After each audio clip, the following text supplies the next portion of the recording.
Salut à tous les glands, on est parti pour un petit épisode court. On va, félicitations à vous les jeunes qui ont réussi le permis. On va un petit peu vous abreuver de notre savoir sur les bagnoles, de nos petits conseils de voiture pour acheter, pas trop cher, trucs à éviter. On part sur un petit format court, allez, on y va sur 10 minutes. Salut mon papri, comment va ? Salut Bibi Furet, ça va. Aujourd'hui, on va effectivement aborder la meilleure voiture jeune permis du monde, selon toi. Donc ça va être un top 1, ça va être juste un top 1. Non. Et on va chacun présenter une voiture. Oh merde. À l'impro totalement au pif, selon à l'aide de nos connaissances. En occasion, hein. En occasion, évidemment. En occasion, pas trop de budget. Oui, parce qu'il n'y a pas de bonne voiture jeune permis. Et parce que c'est les parents qui payent, donc eux, ils ont déjà plus d'argent. Les parents ou le gosse s'il travaille et qu'il est responsable. Oh merde, non, donc c'est mort, donc c'est les parents qui payent. Ok, c'est les parents qui payent. Félicitations. Vas-y, commence alors, vas-y, t'es chaud. Bah écoute, moi je voulais commencer par une voiture que j'estime être la meilleure voiture jeune permis, et je pense que c'est assez facile de le dire. C'est la Golf 7R. Non, pas du tout.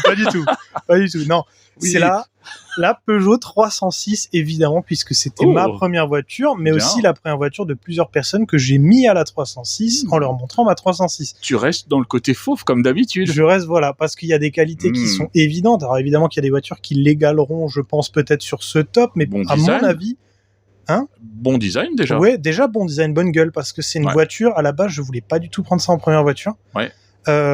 Et c'est une voiture, je la croisais dans la rue, je me disais, mais elle est tuning, cette voiture.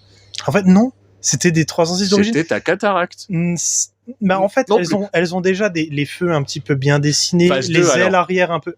Les deux faces sont sympas. Ouais, c'est vrai. Et en fait, t'as l'impression qu'elles sont un peu élargies à l'arrière. Enfin, c'est le dessin qui fait que. En fait, on dirait des voitures tuning. À l'époque, ils avaient fait ça dans la vague 2. Il y avait déjà des petits bas de caisse, des petits trucs, des petits bas de caisse qui sortent et tout, d'origine, quoi. C'est mignon. Et donc c'est hyper propre. Donc déjà niveau style, ça passe très bien. Ouais. Les intérieurs n'ont vraiment pas aussi mal vieilli que la 206, qui elle est dure à regarder aujourd'hui, quelles que soient ses qualités techniques. La 206 de l'intérieur, elle est dure à regarder. La 306, elle est très simple. Châssis excellent. Très géométrique. Châssis excellent, super sécurisant. Franchement, il y a plein de fois où avec une autre voiture, c'est sûr à 100% que je me serais planté. Ouais. Et je me suis pas planté parce que c'était une 306. Si tu la prends en 4 freins à disque, ça freine super méga fort, c'est abusé.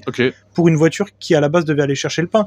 Et c'est ce que je disais à chaque fois à mes amis, je disais, purée, cette voiture, ils l'ont dessinée pour chercher le pain. Tu rentres vraiment 4 potes bien dedans, t'es confort, ouais, c'est cool. C'est super. Quel moteur tu proposes pour les jeunes ? Alors moi, j'irais pas viser trop bas.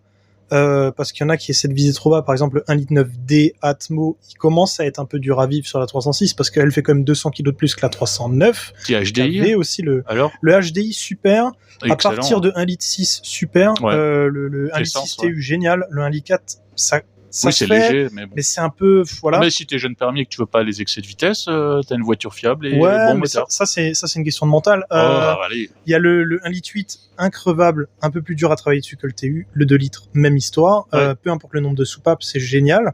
Les moteurs sont globalement tous fiables, le châssis est fiable. Ta caisse que t'avais toi en fait, t'as pas cherché longtemps. Mais c'est ça, et je me tire une balle dans le pied. Je vais faire la même. Je me tire une balle dans le pied parce que je vais en racheter.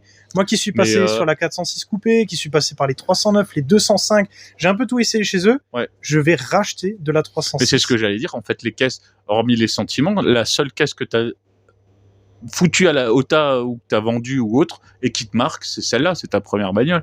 Et donc, c'est celle qui te fait le plus mal maintenant que tu te dis, putain, je pourrais encore en avoir une. C'est exactement ce que j'ai avec la mienne, quand on en parlera après. La cote, elle me manque de ouf et j'en veux une. C'est ça, mais c'est pas qu'une question de sentiment, c'est juste que c'est une voiture, elle est super raisonnable, elle est fun, tout en étant logique partout, parce que tout est fiable dessus. Absolument tout est fiable dessus. Il y a eu 2-3 maladies, c'est des trucs nuls à chier. Et des pièces partout, pas cher. Il y a des mecs qui parlent du train arrière. Le train neuf, il coûte 300 balles. Ça vaut quoi actuellement en occasion, pardon Alors la 306, moi j'ai connu une époque où de la bonne 306, attention, parce qu'il y a toujours les 306 il en reste de moins en moins, mais il manque des portes, quoi. Donne une fourchette, vas-y.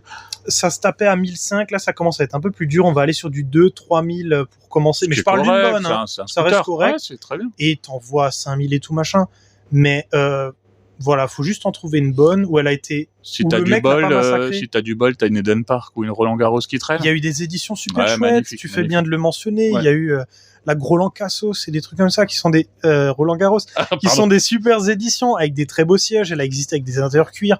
J'ai eu l'intérieur cuir qui est super confortable, qui est comparable à celui de la 406. Anti-cyprine aussi, tout pareil, quoi. Voilà, lavable super facilement pour les traces blanches et les traces jaunes comme les chemises. Non, mais. T'as fait tes 5 minutes, maintenant tu fermes ta gueule. Voilà, non, mais il y a des choses à dire. À moi. dans le débat plus long, on parlera des jeunes permis, des voitures qu'on avait. Je pense qu'on se sera un petit aparté. On aura l'occasion d'en Une parler. des voitures que j'avais, c'était pas la première, mais c'est la première que je me suis offert. C'était la Twingo 1. Allez, non, mais c'est bon. Moi, Si, je quitte le podcast. Non, tu pars pas. C'est une voiture je jeune quitte permis. la boîte à gland. C'est une voiture tout à fait jeune permis. Non, je suis d'accord.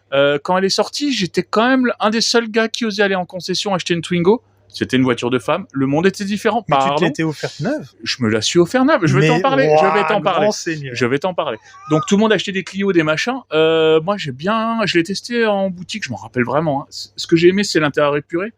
Vraiment. Hein. C'est vraiment épuré. Ouais. C'est dedans. Oui, c'est simple, efficace. Il y a le strict minimum, ce qui est encore maintenant pour un jeune permis. C'est comme une voiture où tu découvres un peu la route. Hein.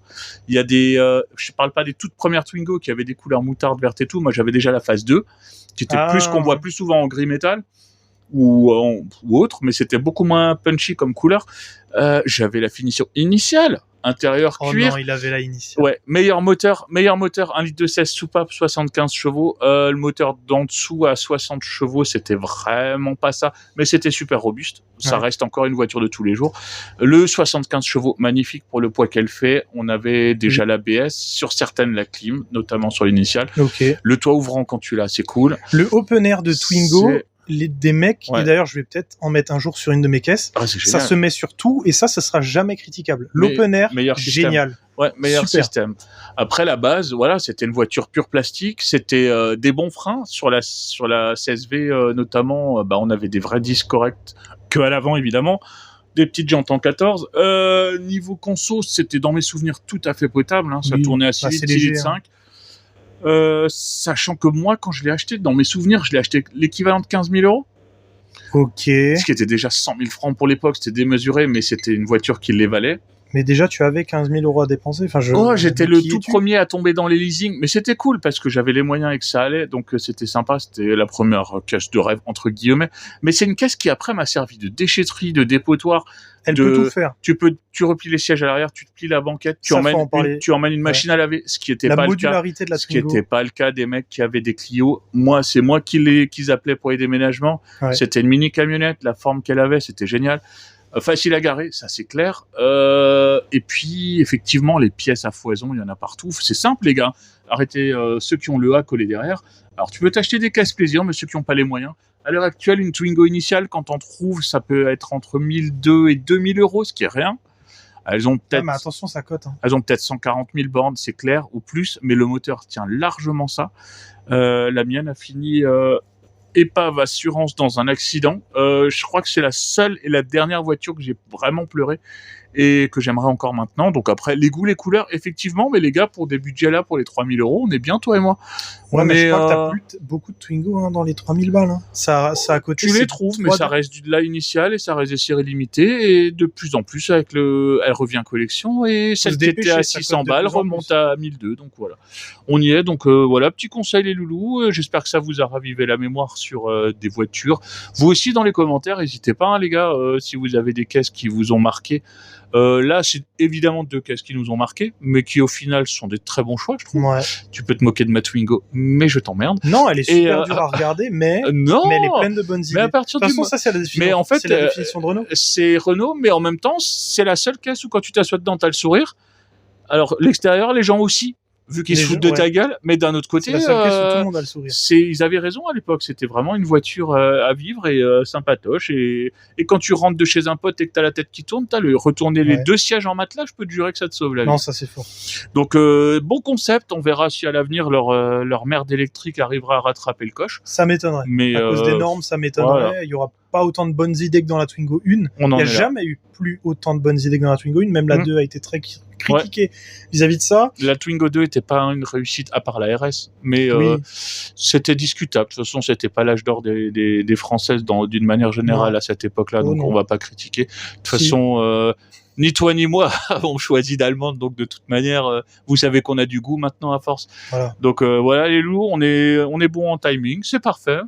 Content de t'avoir revu, t'as pas changé hein? Non. Ok. Toujours aussi pauvre. Parle toujours autant, toujours aussi pauvre. Voilà. Allez, les gars, à bientôt. Et à la prochaine. Ouais, suivez-nous, continuez, parlez-en. C'est parfait ce que vous faites, les gars. À bientôt, ciao, ciao.